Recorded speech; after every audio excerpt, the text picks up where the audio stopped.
Por la señal de la Santa Cruz de nuestros enemigos, líbranos, Señor Dios nuestro. En el nombre del Padre, del Hijo y del Espíritu Santo. Amén. Señor mío y Dios mío, creo firmemente que estás aquí, que me ves, que me oyes. Te adoro con profunda reverencia. Te pido perdón de mis pecados y gracia para hacer con fruto este rato de oración. Madre mía Inmaculada, San José, mi Padre y Señor, Ángel de mi guarda, intercedan por mí.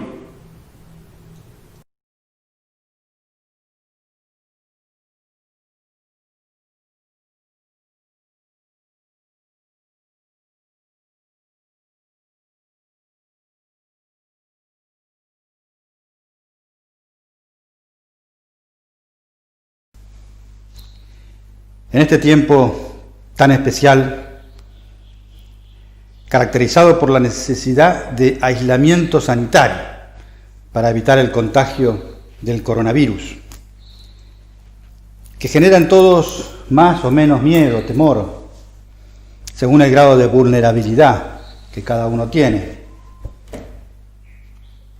Nos viene bien que conversemos con Jesús sobre la virtud de la fe. O sea, no tanto sobre el contenido, sobre lo que es la noción de fe, sino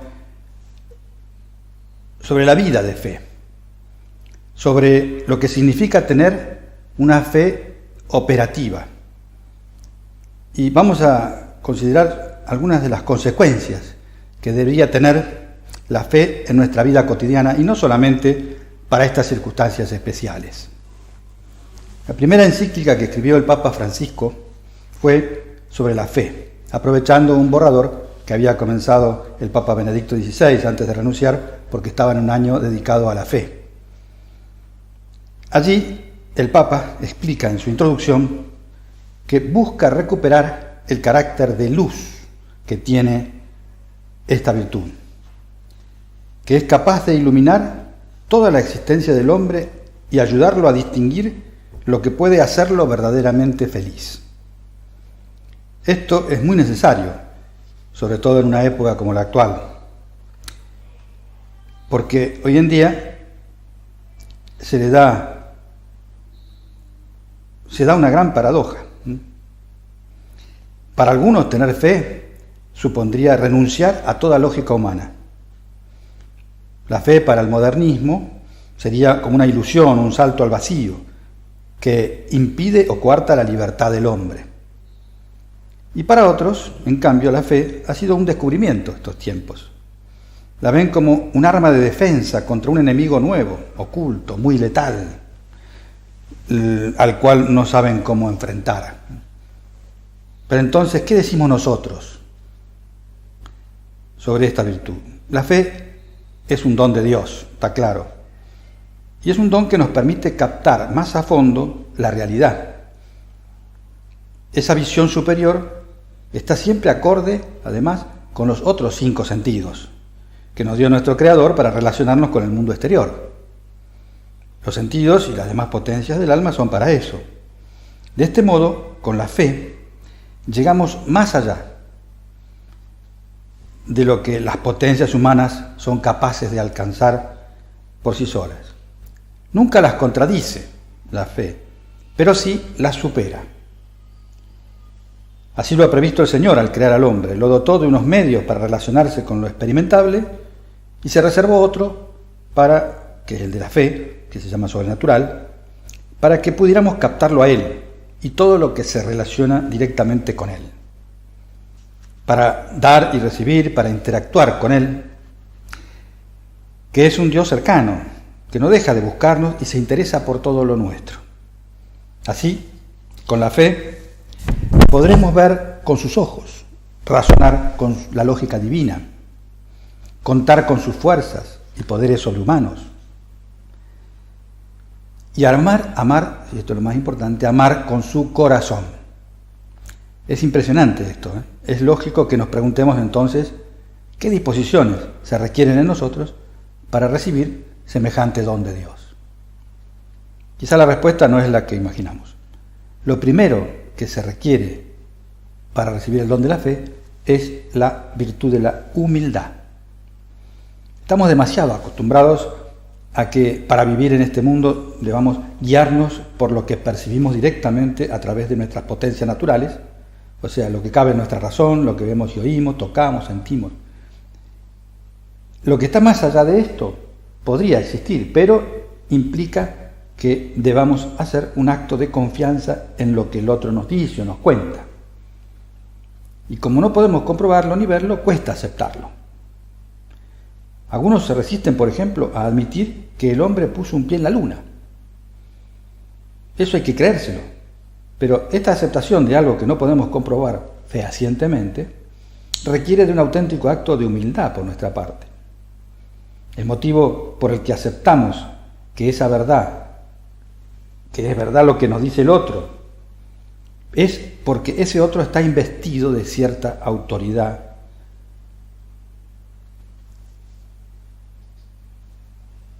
Esto se da, por ejemplo, tanto en el caso de la fe humana como en el caso de la divina. En la fe humana esa autoridad le puede venir por la edad, la capacidad, la experiencia mayor, o por su situación respecto a mí. Sin embargo, también puede ser una potestad física que se impone, o puede ser una potestad moral, como la de los padres o educadores. Y no es poco lo que aceptamos por fe humana. Pero en el caso de la fe divina, sobrenatural, como es puramente un don de Dios, se requiere doblemente la humildad. Primero, la humildad de aceptar que existe ese otro que me quiere dar el don, que sería Dios. Y luego la humildad de creer en todo lo que hace o dice ese ser superior, cuya autoridad va unida al hecho de su existencia. Si acepto que existe, le debo creer en todo, sin titubear, porque es así. Entre otras causas, porque no puede engañarse ni engañarme, ya que iría contra su propia esencia. Sobre esta base de humildad, entonces, podemos comenzar a actuar con fe. La humildad es un fundamento suficientemente sólido como para que Dios pueda edificar a un santo. Y ese es su objetivo. Y el nuestro será dejar que lo haga. Que Dios nos santifique o nos haga felices, que es lo mismo. A esto se refiere el Catecismo de la Iglesia Católica, en los primeros párrafos, cuando dice que el hombre es capaz de Dios. El hombre es capaz de Dios. De esta conjunción de fe y humildad, lo primero que surge en el alma es la necesidad de pedir ayuda para muchas cosas. La humildad nos permite ver nuestras limitaciones, nuestras falencias, errores. Y la fe, si está viva, nos anima a recurrir a Dios buscando soluciones. Por supuesto, sin dejar de poner también los medios humanos. Le agrada mucho al Señor que contemos con Él, como le gusta a unos padres buenos que sus hijos les pidan ayuda. Y no le importa a Dios que seamos así, interesados, entre comillas, porque su poder infinito no se ve limitado por lo que nosotros podamos sacarle. Y su amor por nosotros es tan grande que nunca nos dará algo que no nos haga bien. Por eso Jesús mismo nos anima, así lo recoge San Mateo: pidan y recibirán, busquen y encontrarán, golpeen y se les abrirá. Y en otro momento dice: y si alguien pide en su interior, sin vacilar, sino creyendo que sucederá lo que dice, lo que pide, ese lo conseguirá. Cuando pidan algo en su oración, crean que ya lo tienen y lo conseguirán, decía Jesús. Por eso, junto con esa fe que todo lo alcanza, la humildad nos hará reconocer que Dios sabe más, que sus tiempos y sus modos de resolver las cosas muchas veces son diferentes de los nuestros, y que por eso nos conviene perseverar en la oración de petición. Esa perseverancia muchas veces es lo que el Señor necesita de nosotros para comprobar la realidad de nuestra fe y poder concedernos eso que necesitamos. Decía San José María: ¿Y cómo se pide a Dios nuestro Señor? Como se pide a una madre, como se pide a un hermano. Unas veces con una mirada, otras veces con un gesto, otras portándonos bien para que estén contentos, para mostrarles cariño. Otras veces con la lengua. Pues así, pidan así, decía. Todos los procedimientos humanos de entenderse con otra persona, hemos de ponerlos nosotros para hacer oración y tratar con Dios. No estoy diciendo nada nuevo para hablar de la fe, pero nos viene bien recordar estas cosas para sentar las bases de lo que vamos a conversar en este rato de oración. Primero veremos cómo debería actuar en su interior y exteriormente una persona con fe. Y luego, en segundo lugar, cómo debería expresarla a los demás y defenderla. O sea, veremos qué significa creer y qué supone confesar la fe.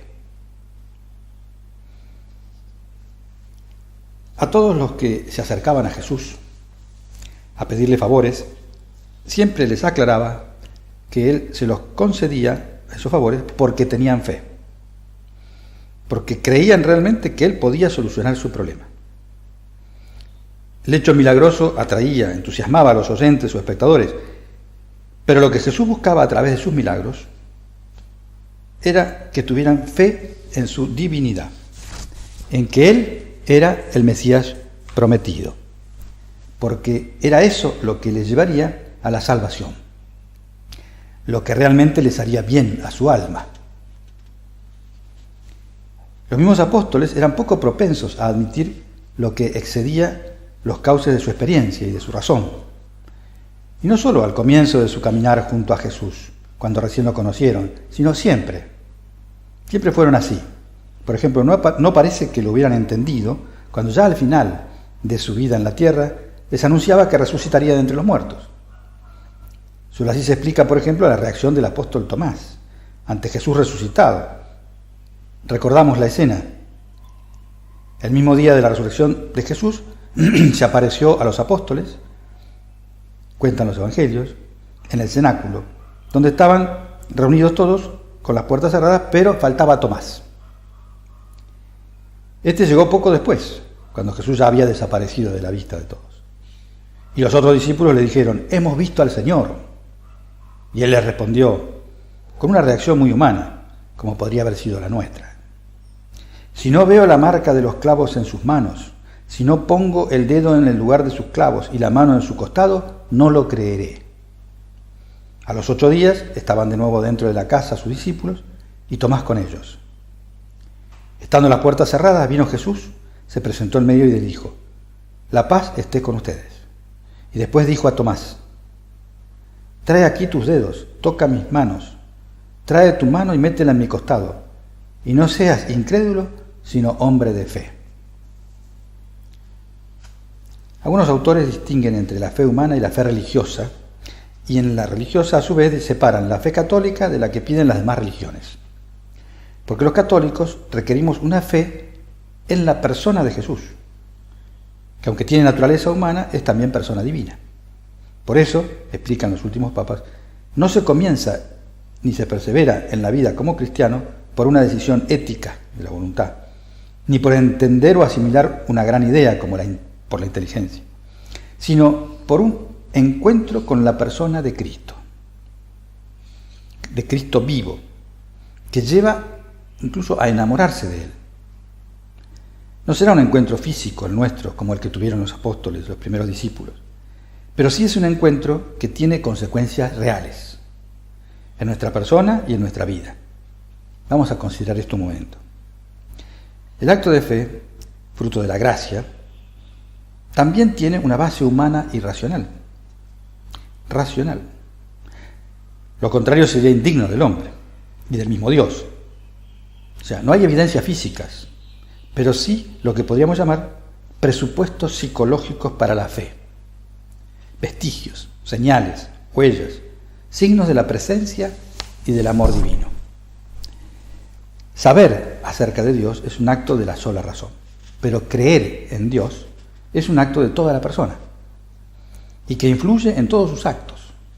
Por eso Jesús les aclaró a sus discípulos en aquel momento: bienaventurados los que sin ver crean. O sea, los que sin evidencias físicas igualmente crean, como nosotros. Alguien dijo que la vida de fe supone un salto. Sí, pero no es un salto al vacío, sino a los brazos amorosos de Dios. Es una entrega o donación, pero confiada, porque tenemos comprobado que hay respaldo, que Dios no se deja ganar en generosidad. Es un caminar entre luces y sombras, en un claroscuro, pero en el cual siempre hay alegría de fondo, luces. Y al avanzar vamos comprobando que ha valido la pena cada esfuerzo realizado. La fe coherente implica siempre un compromiso, un estilo de vida. Supone un amor a la verdad, a lo bueno, a lo bello, que lejos de hacernos sentir limitados o encadenados, nos asegura la libertad de los hijos, la felicidad, la alegría de los hijos de Dios. Por eso, en aquella parábola de los talentos, recordamos, cuando el dueño deja al cuidado de los operarios sus talentos y se va, luego vuelve y los llama para premiar a los que han hecho fructificar el talento y les dice: bien, porque has sido fiel en lo poco, o sea, porque has cumplido la tarea que te había encomendado, ven a compartir la alegría de tu Señor. Es decir, la alegría es el premio de la felicidad. Y no solo se aplica a la alegría del cielo, sino a la felicidad que se desprende de la fidelidad cotidiana, por cada vez que le decimos que sí a un requerimiento divino. En resumen, la vida de fe es un salto, pero a los brazos fuertes de Dios Padre. Implica una vida de entrega, pero confiada, fundada en nuestra experiencia personal, porque siempre que le hicimos caso al Señor nos ha ido bien. Esta vida de fe es camino seguro, con subidas y bajadas, asumiendo responsabilidades y compromisos, pero que son responsabilidades que liberan, que llenan de alegría. Así se puede describir la vida del creyente. Pero sigamos considerando más en concreto algunos rasgos de lo que puede llamarse fe operativa, tener fe operativa. Porque, como decía San Pablo, el justo vive de la fe. ¿Y cómo se hace para vivir y alimentarse de la fe? En última instancia, esta pregunta sería: ¿cómo se hace para vivir confiando siempre en Dios? El primer alimento fundamental de la fe será la búsqueda del trato directo con Dios, en la oración, en los sacramentos, porque este alimento nos llevará a su vez a encontrar diariamente el tiempo para esas actividades espirituales previstas según un plan de vida consensuado en la dirección espiritual. Por ejemplo, esta dedicación mínima de tiempo para estar a conversar con Dios será una demostración práctica de que no solo creemos que existe Dios allá en las alturas, sino que creo que yo soy alguien importante para Dios. Nos daremos cuenta de que no somos imprescindibles, pero Él quiere contar con nosotros para muchas cosas. Y serán esos encuentros con la persona de Jesús o con Jesús en persona, donde Él podrá hacerme ver o decirme qué espera de mí. Serán encuentros de personas amigas, que no solo se piden cosas, sino que se escuchan, se miran, en los que cada uno descubre cómo servir más y alegrar la vida del otro. Serán muy pocas las veces en la vida en que el Señor nos llame a realizar grandes conversiones o cambios importantes en nuestra conducta habitual. En cambio, todos los días podemos ofrecerle al Señor cosas chiquitas: el pequeño sacrificio de privarnos de un gusto, un gesto de servicio, una sonrisa, un hablar o callarme en un momento dado, un acto de contrición por una reacción desmedida con el propósito de ir después a pedir perdón, una rectificación de la intención porque estamos haciendo algo que quizás es bueno en sí, pero sin buscar agradar a Dios. sino buscando nuestro lucimiento personal, nuestra vanagloria, etc., ¿no? Y esa falta de un motivo sobrenatural en nuestro obrar hace que aquello sea, en el fondo, un acto de idolatría a nuestro yo, porque nuestro ego ha ocupado el lugar de Dios. Y estas respuestas de amor a Dios, en pequeños detalles, son las que hacen crecer nuestra fe. Porque será como estar diciéndole a Jesús con obras: Señor, auméntame la fe. Podemos hacer nuestra una oración que compuso San José María, que dice así: Señor, dame la ingenuidad de espíritu, la mirada limpia, la cabeza clara, para poder entenderte cuando vienes sin ningún gesto externo de tu gloria, para descubrirte en esas cosas pequeñas de cada momento. Sabemos que una de las razones por las que no recibimos o no percibimos la presencia de Dios constante a nuestro lado es que el hecho de que no seamos conscientes de su cercanía es porque se mete la rutina en nuestra vida espiritual. Quizás repetimos muchas palabras, pero no escuchamos. O sea, nos falta esa ingenuidad para decir y entender la lógica de Dios. Y esto sucede porque en el fondo pensamos que esas cosas pequeñas, intrascendentes, tan normales, no le interesan realmente a Dios. Son demasiado sencillas. Lo bueno es que cuando sí prestamos atención y ponemos cuidado, o sea, ponemos amor en esas aparentes tonterías o ingenuidades, cada vez que las hacemos, estamos cada vez valorándolas del modo más parecido a como las valora Dios. El amor que esto supone, entonces, va dilatando nuestras pupilas. Llegamos a intuir algo de los por qué y los para qué de Dios, que permite esas cosas que a veces no entendemos en nuestra vida. Al comprobar cómo se ocupa Dios de nuestras cosas, nos resulta más fácil olvidarnos de nosotros mismos, porque ya se ocupa Él. Y afinamos entonces en la caridad, pensamos en los demás, servimos más, con alegría, con entusiasmo. Por otro lado, los que nos rodean se ven entonces muy beneficiados con las consecuencias prácticas de nuestra fe, porque se va agrandando nuestro corazón. Todos caben allí con más holgura. Si nos preguntamos, ¿en qué se manifiesta entonces nuestra fe, que es una fe viva, que está creciendo, que está dando frutos? Podríamos resumir en 3 los efectos más notorios de una vida de fe. El primero será que daremos prioridad a los medios sobrenaturales. Con piedad, confianza de hijos, acudiremos a Dios para todo. Cada vez más iremos a contarle con la sencillez de los niños nuestras cosas importantes y las que no lo son, aunque Jesús las conoce, pero le encanta oírlas de nuestros labios. Y si podemos, iremos a hacerlo delante del sagrario, como estamos aquí, donde siempre nos espera. Y no dudaremos en buscar atraer la gracia divina con actos de generosidad de nuestra parte. Pequeños sacrificios, detalles de servicio a los demás, sin que nos los pidan, son detalles capaces de conmover el corazón de Jesús, que no podrá resistirse o reaccionar sin volcar su ternura sobre nosotros.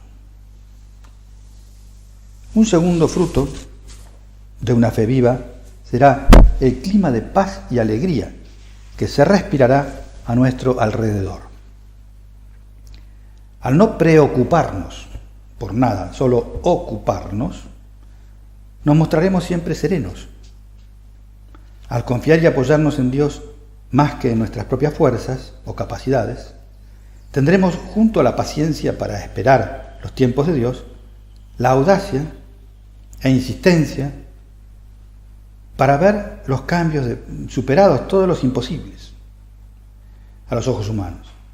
Seremos flexibles a los cambios de planes que nuestro Señor nos pueda ir proponiendo. Y le diremos, si vos lo crees así, Señor, yo también lo quiero. Si a vos te parece, entonces estoy seguro que es lo mejor. Y un tercer fruto de la fe es la visión sobrenatural. Esta visión de fe es la que hace entender aquello que decía San Pablo: para los que aman a Dios, todo es para bien. Y sabremos reaccionar, como se dice por ahí, al mal tiempo buena cara.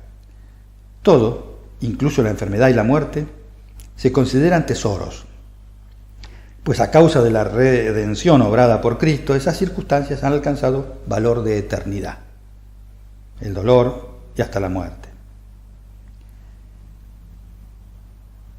Con ellas, igual que con cualquier otra cruz que tengamos en esta vida, podemos unirnos más al plan de salvación de Dios sobre la humanidad. Y participar en una tarea tan grande y noble, unirnos a una gesta de esa magnitud, la salvación de la humanidad, ofreciendo con nuestra entrega generosa, sin protestas, una ayuda pequeña, nos lleva a ser muy agradecidos. No solo a no quejarnos, sino a unirnos voluntariamente, añadiendo al sufrimiento de Cristo nuestro propio ofrecimiento. Para no perder esa visión sobrenatural, será necesario alejar todo lo que podría embarrar o empañar nuestra visión. Y lo que empaña son las inclinaciones desordenadas de la concupiscencia, los desarreglos afectivos, las impurezas de los ojos que nos enturbian la vista e intentarán apagar o entibiar el fuego del amor limpio y fuerte en nuestro corazón. Este tercer fruto de la fe tiene algunos efectos. Hace que cuando falta se note. Por ejemplo, cuando me sucede que no veo almas a mi alrededor, sino solo cuerpos. Si no veo colegas en mi trabajo, sino competidores o escalones a pisar para subir o trepar yo. Si espero que me sirvan los demás, más que buscar yo cómo ayudar. Si ante los defectos de los demás solo me viene el juicio crítico y no se me ocurre que Dios permite que los vea justamente para aconsejar, para enseñar o corregir con amor al que veo que yerra. Falta visión sobrenatural cuando, en lugar de dar un buen ejemplo o rezar por un ignorante o perezoso, me enojo y pienso cómo devolverle mal por mal o cómo vengarme si pudiera, ¿no? Por último, diría, si tengo este tipo de reacciones y no las combato, no es por culpa de mi carácter o a causa del mundo o del momento en que vivo, por el confinamiento actual que se hace largo y pesado, ¿no? Sino porque mi fe no es operativa y se está apagando mi visión sobrenatural. Como se dice por ahí, el problema no es el arco o la flecha, sino el indio. No son las circunstancias, el problema soy yo. Resumiendo, entonces, nuestra colaboración con el don de la fe pasa especialmente por estas tres actitudes que acabamos de mencionar, que son el resultado, en el fondo, de una verdadera humildad. Contar en mis planes o metas con los medios sobrenaturales o espirituales propiamente, oración, mortificación, sacramentos, en primer lugar. Después, abandono y confianza en el amor misericordioso y todopoderoso de nuestro Padre Dios. Y en tercer lugar, aguzar nuestra visión de la vida, de los acontecimientos, para que sea una visión sobrenatural, no solamente humana. Como sucede con todos los regalos que se reciben, si uno no los aprovecha, si uno no los agradece, se pierden. Por eso, quiero advertirte ahora brevemente de algunas consecuencias de la soberbia que van directamente contra la humildad requerida para nuestro trato personal con Dios, para que arraigue la fe en nuestra alma un poco más. Consecuencias. Consentir en la idea de que Dios no me escucha, no me ayuda en lo concreto que le pido, no me hace caso, y rebelarme. O caer en el conformismo y considerar que todo es igual. ¿Para qué insistir con mis peticiones? O la presunción Es un defecto de la fe por exceso, digamos, que lleva a razonar así. Dios ya lo sabe todo y hace todo. No se requiere mi esfuerzo, ni sirve que yo haga mérito alguno. En el luteranismo esto se llamó fe fiducial. Impide que arraigue la fe en nuestra alma el hecho de no usarla, entre comillas. O sea, no hacer actos de fe, reduciendo nuestras expectativas a lo que creemos que con nuestras solas fuerzas podemos alcanzar. Aunque sabemos que el Señor espera más de nosotros, ¿no? Pero nos conformamos con lo que nos parece que podemos hacer cada uno con sus fuerzas. También abusar de la gracia lleva a que abusar de la misericordia de Dios, ¿no? Que hace que no hagamos lo que está de nuestra parte para lograr una meta que nos sugieren o que surge en la oración. No ponemos ningún medio para demostrar nuestro arrepentimiento por los errores, los pecados, etc., ¿no? O sea, cuando no ponemos de nuestra parte lo que podemos. Y por último, un desprecio de los medios normales que sirven para crecer en la fe. La oración, la frecuencia de sacramentos, o sea, no decimos que estamos en contra de ellos, no somos tan soberbios, pero no les damos importancia, nos olvidamos de hacerlos, de frecuentarlos. Por eso, para terminar este rato de oración, hacemos un planteo positivo. Dice San Juan, que es humanamente el apóstol que más conocía a Jesucristo. Dice, si permanecen unidos a mí y mis palabras, mi doctrina están en ustedes, pidan lo que quieran y lo obtendrán. Por tanto, hay que unirse a Jesús. Y esa unión, ese trato, ese querer permanecer en Cristo, es lo que nos termina dando esa seguridad completa. Con ese amigo, haciéndole caso, buscando unir nuestra vida a la suya, tendremos todo lo necesario para ser felices, para ser santos. Cuando Santa Isabel se encontró con su prima María Santísima, que llegaba a visitarla, lo primero que le dijo fue, feliz de ti por haber creído, captando el mensaje que le daba su hijo Juan desde su seno, en su 6º mes. Y María le respondió, me llamarán feliz todas las generaciones, porque el Señor se ha fijado en la bajeza de su esclava. No dijo, por mi fe. Y ninguna de las dos mujeres se equivocaba en lo que decía, porque María había reaccionado al encargo divino con una fe gigante, como le hizo notar Isabel. Una fe que seguiría creciendo en su peregrinar terreno. Pero el Espíritu Santo quiso darnos, a través de las palabras de la Madre de Dios, a su parienta, una importante lección a todos los hombres, hasta el final de los tiempos, que la humildad es la base fundamental, lo que hace posible que Dios actúe en nosotros y a través nuestro. Por eso pidámosle a María que nos ayude a aprender esa gran lección, para que crezca nuestra fe cada día y para que sea más operativa.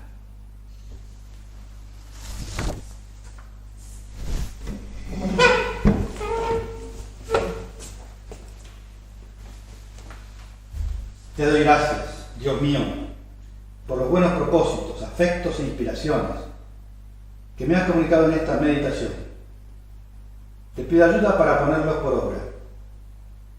Madre mía Inmaculada, San José, mi Padre y Señor, ángel de mi guarda, intercedan por mí.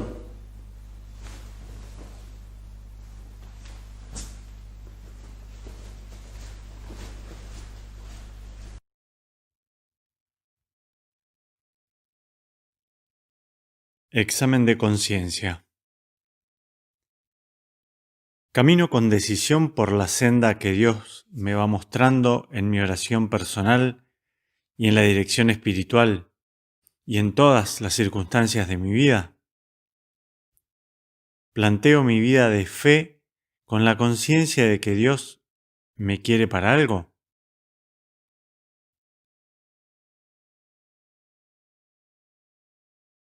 El hombre no es justificado solo por la fe, sino también por las obras.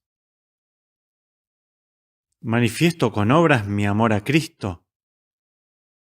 ¿En qué momento examino cada día brevemente mi conciencia para ver cómo he correspondido a la voluntad de Dios, dar gracias y pedir perdón?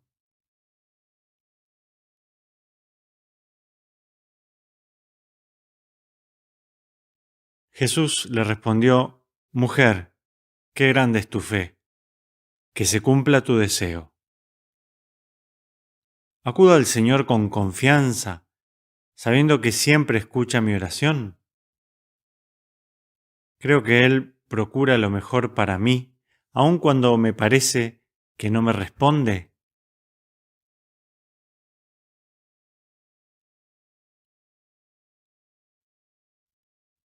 Pido al Señor que me aumente la fe para cumplir su voluntad.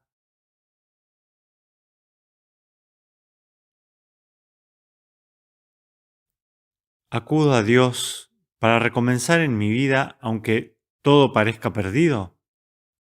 Sé que mi oración, aunque no desaparezcan dificultades y preocupaciones que llevo, me dará ánimo y fuerza para llevarlas bien. Y Jesús me sujetará de la mano como hizo con Pedro cuando se ahogaba en medio de la tempestad.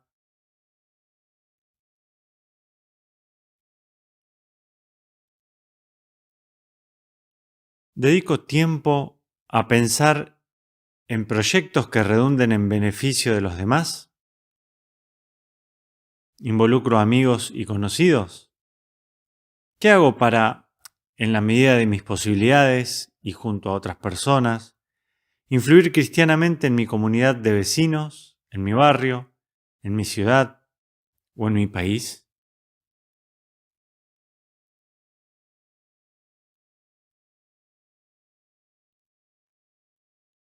¿He tomado alguna iniciativa para promover una cultura que respete y difunda la dignidad humana? ¿Tengo en consideración la eficacia de pequeños gestos, una carta o un email a un periódico, un escrito a las autoridades municipales o a una asociación local? ¿Animo a las personas que hacen el bien? ¿Fomento entre mis conocidos que apoyen económicamente en ámbitos desde los que se puede incidir cristianamente en la cultura?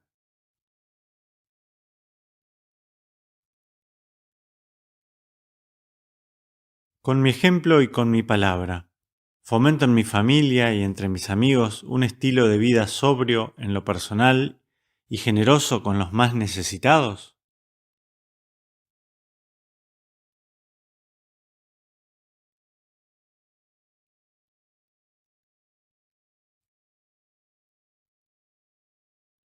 ¿Estoy dispuesto a poner las necesidades del prójimo por delante de mis aficiones, bienes materiales, momentos de descanso? ¿Sonrío y me muestro alegre aunque me cueste? ¿Promuevo en mi casa diversiones que fomenten la convivencia entre todos? ¿Qué hago por aumentar la unidad con mi cónyuge?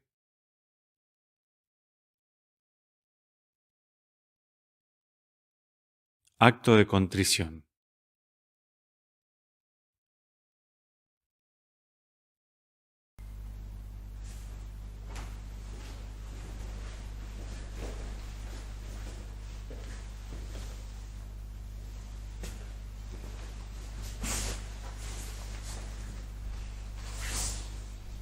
Por la señal de la Santa Cruz de nuestros enemigos, líbranos, Señor Dios nuestro, en el nombre del Padre, del Hijo y del Espíritu Santo. Amén.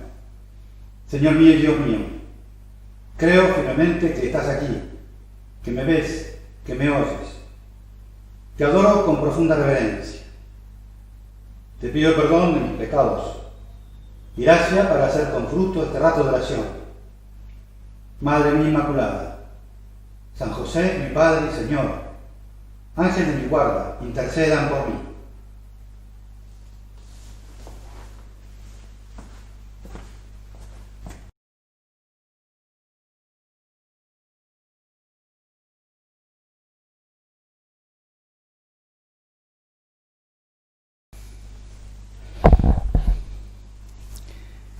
Fue muy tajante Jesús cuando dijo, lo recoge San Lucas: yo les digo, si uno se pone de mi parte y me confiesa delante de los hombres, también el Hijo del Hombre se pondrá de su parte delante de los ángeles de Dios. Pero al que me niegue delante de los hombres, será también negado él delante de los ángeles de Dios. Jesús, en aquellas circunstancias, estaba siendo atacado por los fariseos y doctores de la ley y quería prevenir a sus discípulos para que se cuidaran de esas autoridades, entre comillas, en las que destacaba su hipocresía. Y esta podría ser una de las razones por las que también nosotros tengamos que salir en defensa de nuestra fe. Pero claramente no será muy frecuente. En cambio, sí será una tarea diaria la confesión de nuestra fe a través de nuestras palabras y nuestra conducta para poder ser siempre coherentes, para tener unidad de vida. Si recurrimos al diccionario para considerar lo que significa la palabra confesar, aplicado a nuestra fe, vemos que él nos da dos sentidos principales. El primer sentido del verbo es expresar a alguien voluntariamente sus ideas o sentimientos verdaderos. Y en segundo lugar dice, reconocer o declarar a alguien, obligado por la fuerza de la razón u otro motivo, lo que de otra manera no lo haría. En el caso de la confesión de la fe, deben cumplirse las dos acepciones. Ser expresión sincera, de palabra o de obra, de lo que uno piensa o cree, y además, en segundo lugar, sentirse obligado a expresarla, normalmente por la fuerza de la propia conciencia. Solo en algún caso, como en el de los mártires, esa obligación es no en conciencia, sino por otra fuerza mayor, exterior a uno mismo. Pero lo normal será que sea obligación en conciencia. Al comienzo de la ceremonia del bautismo de los niños, el ministro pregunta a los padres, ¿qué piden a la iglesia para su hijo? Y la respuesta que ofrece el ritual son varias. Pedimos el bautismo, la gracia de Dios, o simplemente pedimos la fe. No son sinónimos estas palabras, pero en este caso, todas las respuestas ponen de manifiesto que la criatura comenzará una nueva vida, la de hija de Dios, destinada a ser santa, pero también que estará llamada a realizar una misión superior a sus fuerzas naturales, pues recibirá un don que es para compartir, una gracia que es para transmitir a otros, que deberá elegir cuando llegue el momento un estilo de vida capaz de influir en el ambiente que la rodea, porque la recepción de la fe supone una vocación a la santidad, pero también una llamada a una misión apostólica. En el Evangelio se menciona muchas veces la presencia de personas que se acercan a Jesús y que demuestran gran fe en Él. Por ejemplo, Mateo recoge algunos de estos sucesos. Muestra cómo algunos se acercan a grandes voces, como Bartimeo, el ciego de nacimiento, que no tiene reparos en manifestar su fe a los gritos, para vencer la resistencia que le ofrecían las personas que lo rodeaban. Y otros, con gran delicadeza, como la mujer que padecía un flujo de sangre de hacía muchos años y pensó para sus adentros, con una fe impregnada de humildad, si logro tocar la orla de su manto, quedaré curada. Todos son modos suficientes para que Jesús obre los milagros, al comprobar que hay fe verdadera. Además, hay dos momentos en el Evangelio en los que se destaca especialmente la confesión de fe de los apóstoles. Vamos a detenernos ahora en ellos, porque como sabemos, eran personas por naturaleza poco propensas a lo extraordinario, a lo sobrenatural, como nos pasa también a nosotros, quizá. El primer momento que ya hemos mencionado es cuando el apóstol Tomás le dice a Jesús, Señor mío y Dios mío.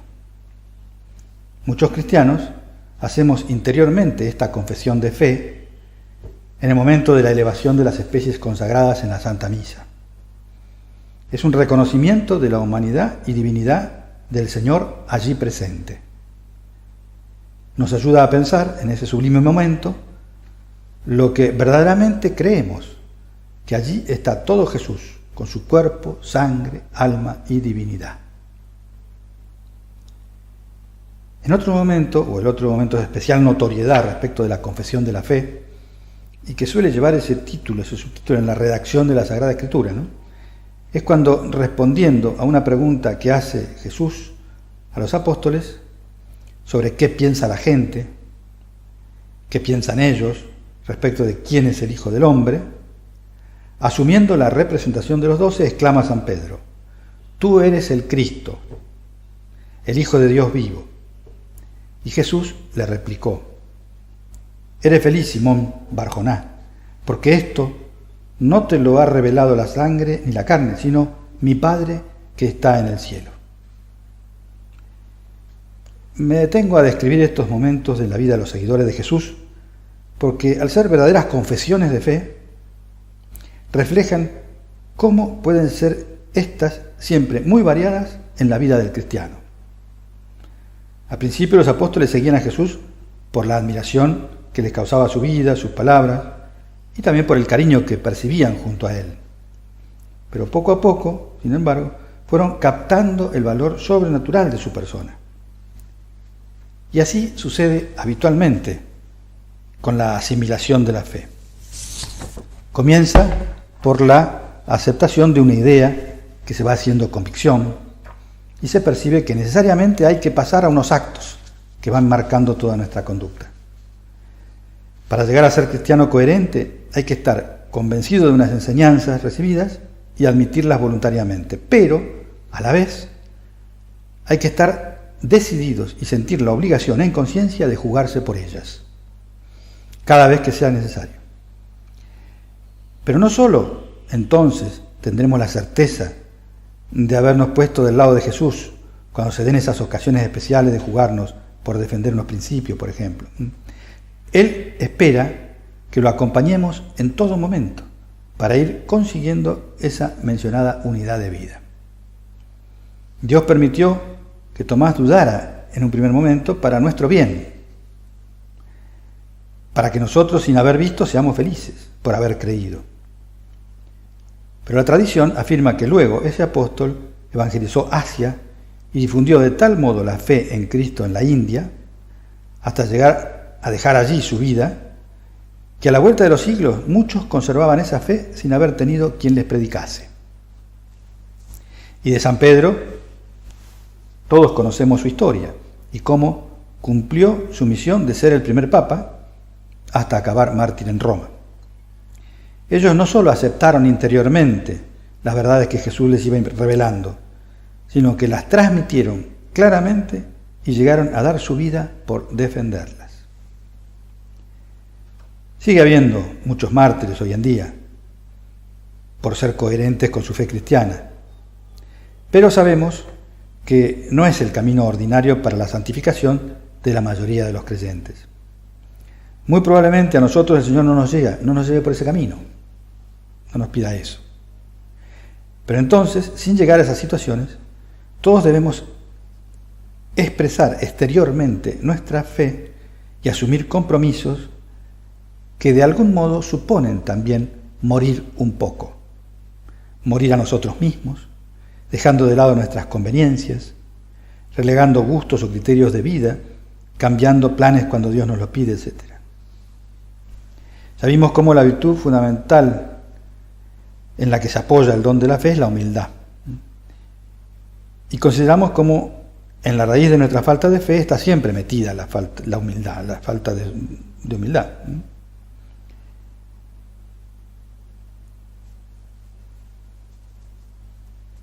Esa soberbia nos impide confiar, apoyarnos en Dios, más que en nosotros mismos.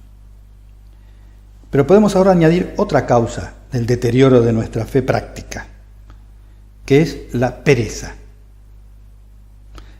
Te mencionaré algunos ejemplos de manifestaciones de pereza referidas a la fe. Engañarse con excusas para no ir a buscar al Señor donde nos espera, porque tenemos frío o calor, porque tenemos hambre o sueño, nos vence el cansancio y no vamos al sagrario o al templo, no buscamos el libro de espiritualidad recomendado, no acudimos a la dirección espiritual, etc. La pereza es lo que hace pasar a veces temporadas de dejadez, de desgana, consentidas, con olvidos, omisiones voluntarias. Una pereza que se convierte al final en tibieza, que es esa falta de lucha por simple comodidad o porque no sentimos nada, porque hemos dejado apagar nuestro amor a Dios. Todo esto puede conducir a la pérdida de la virtud de la fe sobrenatural, no porque deje Dios de darnos ese don, sino porque nosotros de algún modo lo estamos rechazando. No basta tomar medidas cautelares para no perder la virtud, sino que hay que ejercitarlas. Y el primer paso en esta puesta en práctica de nuestra fe es decirle que sí a Dios en lo que nos va pidiendo. Cumplir por amor su voluntad conocida en nuestro diálogo de oración personal, en la lectura de la palabra inspirada, un libro espiritual, en un momento de examen de conciencia, al asistir a un medio de formación o en la conversación personal con un acompañante espiritual. Y es tan lógico vivir de la fe, como nos planteamos al comienzo de este retiro, que basta mirar a los que no la tienen para reaccionar positivamente. Porque esos que se sonríen o ridiculizan los milagros y hasta se burlan de lo sagrado a veces, a esos los vemos muchas veces llenos de supersticiones, atentos a sus horóscopos diarios, con sus biorritmos, recurriendo a medicinas alternativas, que así llaman a los preparados de manos santas o brujerías, y un sinfín de sucedáneos. Porque el ser humano está hecho por Dios para vivir contando con la fe, que Él nos provee. Pero si no se alimenta el hombre de la fe verdadera, acaba buscando seguridades en creencias inventadas por los propios hombres. Entonces, sigamos descendiendo a terrenos prácticos. Confesar externamente la propia fe católica, para la mayoría de los que estamos aquí presentes, puede suponer, por ejemplo, este tipo de actitudes o conductas. Casarse por la Iglesia y luego contar con esa gracia sacramental específica que da el sacramento a la hora de hacer planes, al enfrentar las dificultades que conlleva la vida de este mundo, sabiendo que nuestro Señor se ha metido en tu familia. Solo contando con su ayuda es posible sortear con éxito todas las pruebas que supone la aventura de ser fiel hasta que la muerte los separe. Otra actitud que implica vivir de fe, pensar que al contraer matrimonio cristiano y formar una familia, podrás, con la ayuda de la gracia, por supuesto, vivir y respetar todos los criterios morales propios de la vida matrimonial, como los enseñó Jesús. Y podrás encontrar todos los medios para transmitir esa fe a tus hijos, respetando siempre su libertad, enseñando sin imponer, por amor, sin coacción, para que hagan propia esa fe. Es posible. Confesar la fe supone trabajar buscando santificarse con esa tarea y buscando santificar la misma actividad, el trabajo, haciéndolo lo mejor posible, con rectitud de intención y buscando servir no solo a los más cercanos, sino de algún modo a la sociedad entera. Confesar la fe en el trabajo. Manifestamos externamente nuestra fe también cuando frecuentamos los sacramentos de un modo público y contamos con la fuerza que nos da su gracia específica sacramental, la confesión y la comunión eucarística sobre todo. Contamos con ella para mejorar nuestra vida. Y cuando hacemos oración, dialogando con Jesús, conociéndolo y amándolo cada día más, y nos vamos identificando más con su voluntad. Así es como manifestamos que somos personas de fe. Para confesar la propia fe, en algún caso, será necesario hablar, expresar claramente nuestras convicciones también. Nunca con violencia, pero sí cuando nos ponen en la tesitura de que callar significa otorgar, hay que hablar, porque nuestro silencio o manera de obrar llevaría consigo la negación implícita de nuestras creencias, el desprecio de la religión o escándalo para el prójimo.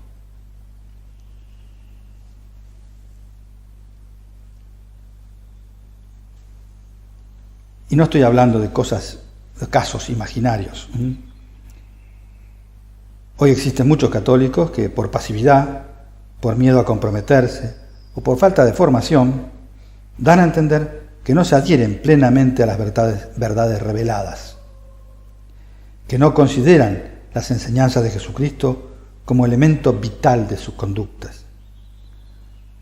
Por eso entonces, para ayudarles con nuestro ejemplo y confortar en la fe a los que vacilan, debemos profesarla externamente, con sencillez, sin ir al choque, procurando ponernos en sus zapatos y teniendo mucha paciencia, con audacia y humildad a la vez. Si nuestra fe es escasa, a veces podremos tener miedo de escuchar la voz del enemigo en nuestra alma que nos retrae de manifestar públicamente nuestra fe, diciéndonos que quedaremos incluso como unos fanáticos. Pero eso no es fanatismo, es verdadera fe. Profesar la fe sobrenatural podrá tener entonces efectos que no imaginamos. Así como esta campana que anuncia que está por comenzar la Santa Misa en la parroquia vecina, así también a veces tenemos que hablar, sonar nosotros en el mundo que nos rodea. Profesar la propia fe hará que seamos capaces de mover montañas de dificultades, que avancemos como un río a través de las montañas, recorriendo con serenidad y paciencia largas etapas a veces de desierto o llanuras, con una fe que irá fecundando la tierra a sus lados, hasta llegar siempre al mar que es su destino soñado. La fe vivida hará que resucitemos a los amigos o familiares muertos, o sea, los que viven sin la gracia de Dios, animándolos a una conversión a fondo, quizá con una sincera confesión sacramental, que les haga recuperar la alegría de vivir y de servir.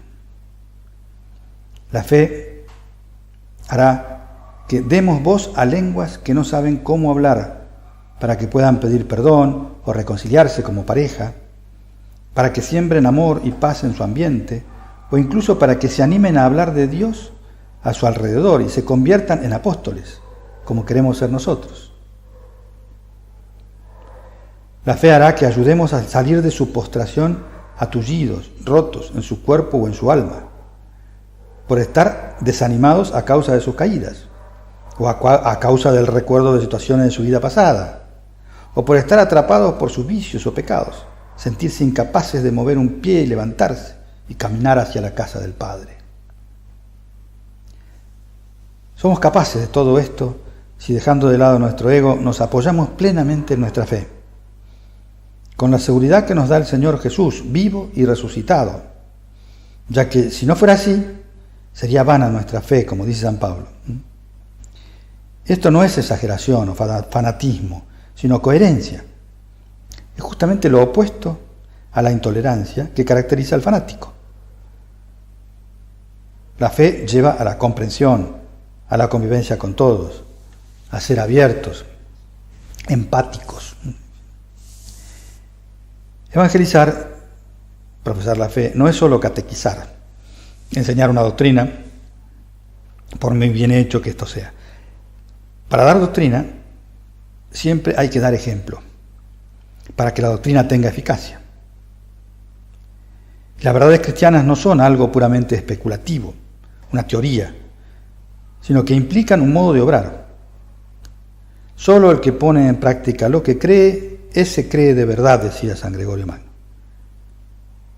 Confesar la fe es por eso transmitir un estilo de vida y a la vez, junto con las enseñanzas, las costumbres de Jesús, su modo de vida. Y para esto no bastan las palabras, es preciso el ejemplo, y un ejemplo que sea vivido con naturalidad y sencillez, de modo que los que vean nuestras buenas obras glorifiquen a nuestro Padre que está en los cielos. Enfrentarnos serenamente, con audacia, con todos los problemas que encontramos,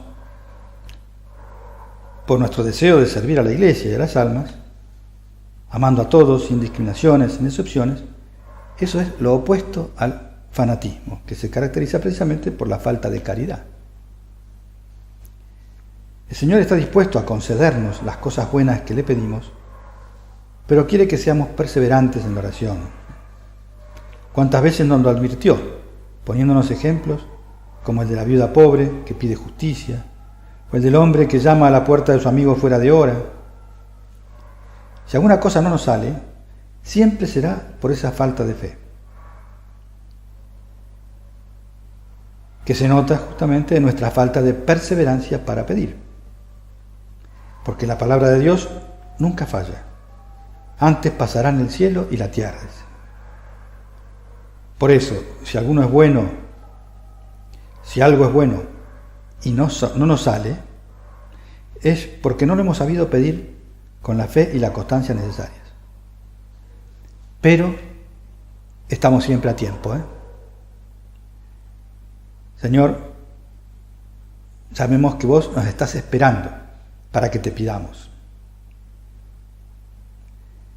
Entre los hombres, explica Santo Tomás, la petición es necesaria porque el que necesita algo ha de dar a conocer su indigencia y tiene también que ablandar el corazón del que acoge la súplica. Pero estas dos cosas no tienen razón de ser cuando nuestra súplica se dirige a Dios. Cuando rezamos a Dios, no le queremos dar a conocer nuestra indigencia, ya que Él conoce todo. No se trata tampoco de hacer que la voluntad divina ceda a la persuasión humana, hasta hacerle querer lo que antes no quería. Entonces, si la petición, dice el santo, es necesaria al hombre, es para obtener los beneficios de Dios, es porque ejerce influencia sobre el mismo que pide. Porque debe detenerse a considerar su pequeñez y desear con fervor y espíritu filial lo que espera obtener con la oración. Así se hace capaz de recibirlo. Si los creyentes fuéramos así humildes y perseverantes en la petición y en la confesión de nuestra fe, necesariamente se impregnaría de espíritu cristiano el ambiente que nos rodea. El testimonio de la fe que a nosotros nos corresponde dar, aunque suponga a veces ir contra la corriente o la moda reinante, no es el de ir al choque, no es una denuncia negativa o destructiva, sino que, como los cristianos de los primeros tiempos, es una afirmación alegre, llena de paz, dada por gente de la calle, por cristianos corrientes. Estos cristianos en el seno de su familia, en el ejercicio recto y responsable de su profesión u oficio, en el cumplimiento fiel de todos sus deberes cívicos, en la práctica, que es también deber de todos sus derechos, en el modo de afrontar y resolver los diarios problemas y las fatigas de la vida del mundo. Estos creyentes, aunque sean una minoría, si tienen una fe encendida, darán testimonio a través de sus palabras y obras en todas sus relaciones humanas, inspiradas y vividas cristianamente, con un modo tivo, sobrenatural, por amor a Dios y al prójimo. Y ese testimonio será contagioso. Así se extendió la fe cristiana desde los comienzos, con mayor o menor eficacia según el grado de santidad reinante en cada época. Lo que es seguro es que siempre existirá la fe como cuerpo de doctrina y como virtud infundida por Dios. Y existirá la Iglesia Católica para guardarla y difundirla hasta el final de los tiempos. También es verdad revelada que siempre habrá cizaña y crecerá junto al trigo, y no será eliminada hasta el final de los tiempos, ya que solo entonces se realizará la justicia definitiva. Pero recordemos que esa cizaña apareció por el sueño de los labradores, al cual, aplicándolo en nuestro caso, podríamos llamarlo fe débil, floja, tibia. Vamos a terminar acudiendo, como siempre, a nuestra Madre, la Virgen María, con una oración filial para que nos ayude a despertar, a encender nuestra fe, tan necesaria en estos tiempos. Que nos animemos a sumarnos a la corriente de fe, de esperanza y de amor que el Espíritu Santo siempre está sembrando en el mundo. Él siempre está soplando para extender el fuego que Cristo trajo a la tierra. Él siempre está como iluminando, y con esa luz nosotros podremos convertir todos los momentos y circunstancias de nuestra vida en ocasión de amar a Dios, a la Iglesia, al Papa, a los demás, de servir con alegría y con sencillez a todos, iluminando los caminos de la tierra con la luminaria de la fe y del amor que Dios ha puesto en nuestros corazones. Que por la intercesión de Santa María podamos ser sembradores de paz y alegría a nuestro alrededor, como consecuencia de tener esta fe operativa, que irá creciendo en nosotros a medida que la vayamos poniendo en juego. Si la ejercitamos en nuestro trato con Dios y confesándola ante los demás, el Señor siempre nos estará dando más de este don de la fe.